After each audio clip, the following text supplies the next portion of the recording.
I said temporary because this is not a wedding service, all right? Make no mistake. Okay, please take your seats in your Mercedes, please. Now you see, you have to slow down. That's a traffic light. It's a red light. It's red. I'm slowed down. Gosh, the car stopped. You gotta clutch down, then brake. All right, start it again. Okay, good, sweet. Now let's go. All right. Traffic gate, traffic. Traffic. Good. All right, sweet. Yeah. So you can see, do you have any problems? Is the steering too heavy? I'm not doing the right thing. You are. Okay, good. Now to the right, a little bit. Okay, sweet.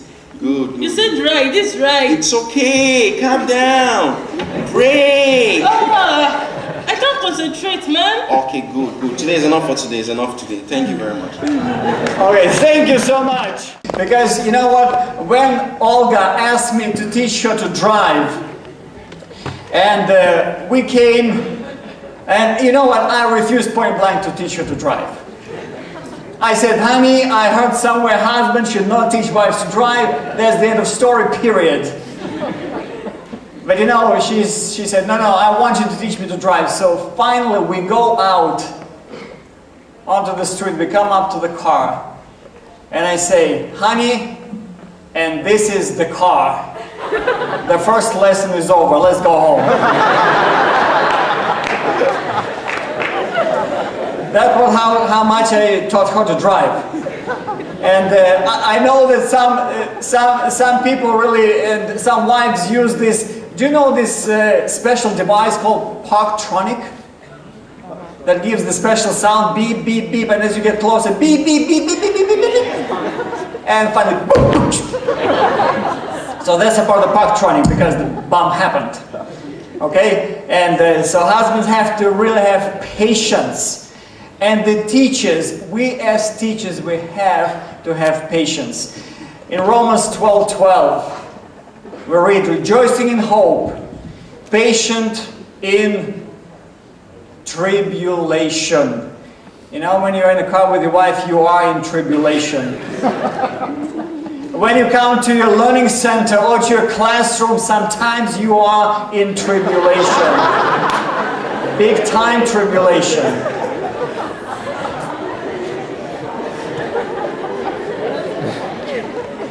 And that's why Paul is continuing writing in 1 Thessalonians 5:14. Now, brethren, warn them that are unruly. That's the students. Comfort the feeble-minded. Support the weak. And be patient toward all men. You know what? Whoever is in your classroom, whoever you're teaching, Paul is clearly saying be patient toward all men. So patience is the third virtue that distinguishes the great teacher. Number four. When you're passing your exams, have you ever had a situation when the teacher would ask you in a small voice, will F3 be okay with you? And when you would say, yes, you would say, okay, goodbye. I'm sure that some of us have been through this situation. Some of us are looking forward for such an opportunity. But the truth of the matter is, a really great teacher has high expectations for all students. The great teacher has high expectations for all students without an exception. Without an exception for bright students and for underachievers. They want everyone to excel in the subject. They want everyone to excel in their studies. That's the great teacher. You know, in our School of Tomorrow system, we have those individual offices, and students are studying at their personal rate, And in a way, the system is geared to cater to the needs of every child individually. But let me tell you something. Neither system will work unless there's a great teacher behind the system. And I remember when I was a primary school teacher, working with one girl, and she had a terrible problem with reading. A terrible problem with reading. All the class was already far above her and just further ahead. And she was not doing it right. You know what, it took a lot of patience just to stand by her for 15 minutes sometimes in a row, just for her to be able to read just one sentence.